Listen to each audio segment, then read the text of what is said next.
The Terastal Phenomenon is a mystery introduced in Generation 9 in Pokemon Scarlet and Violet. We experience the effects of it throughout the story, and based on the story, it's fair to assume that the mechanic we call Terastallization is probably going to stay limited to Paldean games.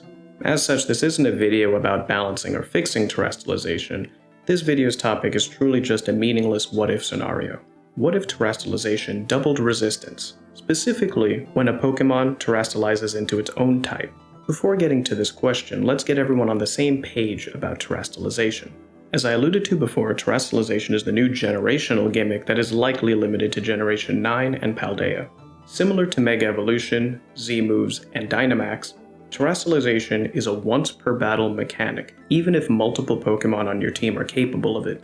There is no item requirement, but each Pokemon has a Tera-type that determines which single type they will terastallize into. The average wild Pokemon will have a Tera-type that matches their type if they are monotyped, or one of the two if they are dual-type. There are some rare, glowing overworld Pokemon that terastallize on their own, and those Pokemon can have Tera-types different from their base type. If players want to catch a Pokemon with a specific Tera-type, they can find a Tera Ray that corresponds with what they want. The last way is for the player to change their Pokemon's Tera-type by heading to the Treasure Eatery in Medali. After beating the gym leader in that town, you can give 50 Tera Shards of a specific type to the chef, and they will change your Pokemon's Tera-type. As you can see, Tera-types aren't as easily customizable outside of battle as something like a Z-move, where you can switch the Z-crystals around, but they are more flexible in battle when you consider that you don't have to waste an item slot for activation. Okay, so now your Pokemon has your desired Tera-type, or one you can tolerate. What happens now? When you elect to terastallize, your Pokemon will immediately do it when the turn starts, before even the highest priority moves. Your Pokemon's typing will change to match the single Tera-type, and in terms of weakness and resistance, it will act like it is that single type. When your Pokemon attacks, the Pokemon will receive a 50% base damage boost for moves that match the Tera-type. A Pokemon also retains their stab boost, even if their Tera-typing doesn't match their base typing. By the way, stab, or same type attack bonus, is the 50% power boost a Pokemon receives when using a move that matches their base typing. Let's look at a dual type like Skeledirge to demonstrate. Skeledirge is normally a Fire Ghost type. Since you can only obtain it as a starter or by breeding for now, they'll always start off with a Fire Tera type.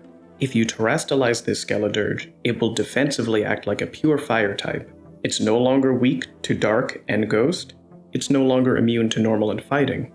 However, since its Tera-type matches its base typing, if it were to use a fire move, 50% of the base power would be added for the stab, then another 50% of the base power again. So a Tera Fire Skeledirge's Torch Song would act like a 160 base power move. Shadow Ball would only get the stab boost, and would act like a 120 base power move.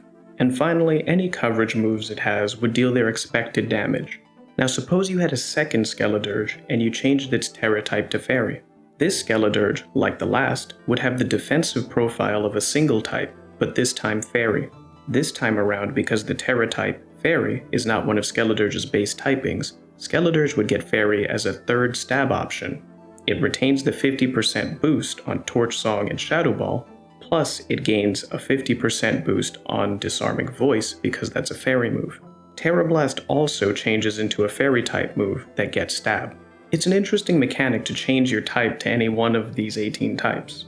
Offensively, you can terastallize to get a Stab boost on coverage moves, or you can terastallize a Pokemon into its own type to get a Super Stab boost to deal absurd damage. In addition, Tera Blast functions as a stronger hidden power that can be special or physical. Though the downside is that if you don't terastallize, you're losing value on a move slot. Defensively, you can shed weaknesses by shedding one of the typings in the dual typing, or completely shuffle your weaknesses by switching to a type immune to a weakness. The offensive and defensive uses are not always mutually exclusive. Plenty of Pokemon will Tera to gain immunity on a predicted move, then proceed to deal good damage back with 2 or 3 stab options. The mind game is to figure out if the opponent's Tera is for coverage, brute force, or weakness and immunity shuffling. That's without factoring in when the Tera will happen, which on the team will Tera, and which type this set will Tera into. It's a very strong mechanic regardless of what format you play in. Some would even argue it's too strong even. But I'm not here to buff or nerf it for balance. I'm here to ask the stupid questions for science right now.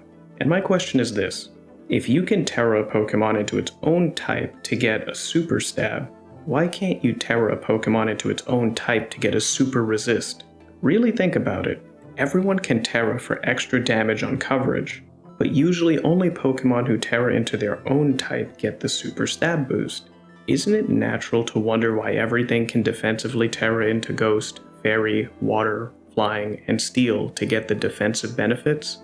But there's no defensive boost to doubling down on your own monotype. Alright, so let's add a 50% damage reduction on resistances when you Terastallize into a Tera type that matches your base typing.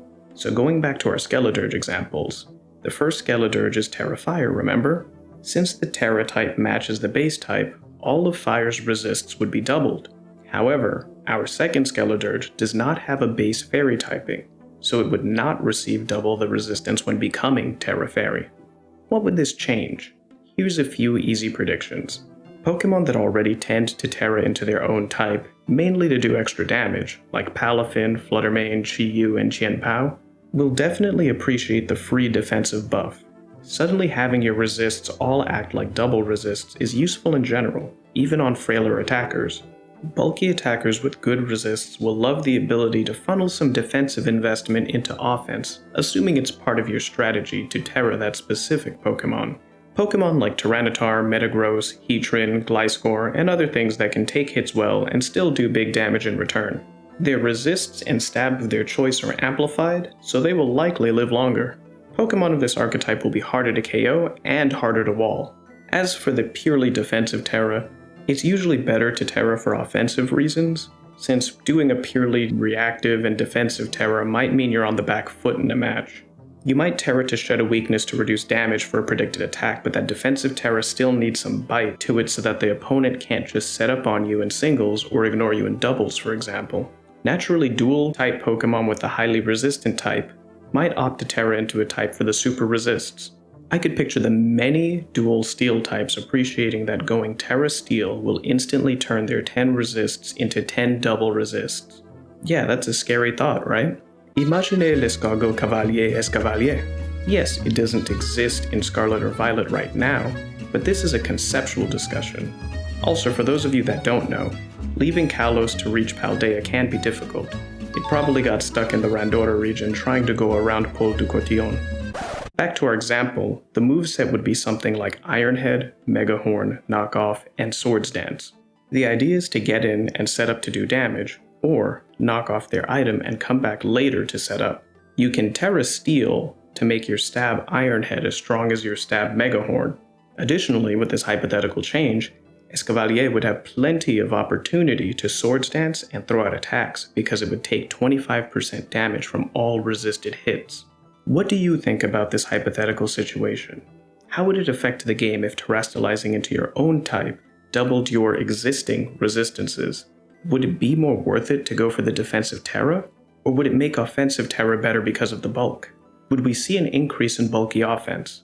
What does it do to singles and doubles? My original stupid question just leaves me with more questions. Let me know what you think would happen in the comments. Personally, it makes me a little sad that the last few mechanics have come and gone without being refined. It really makes me wonder what would happen if Game Freak adjusted them instead of replacing them.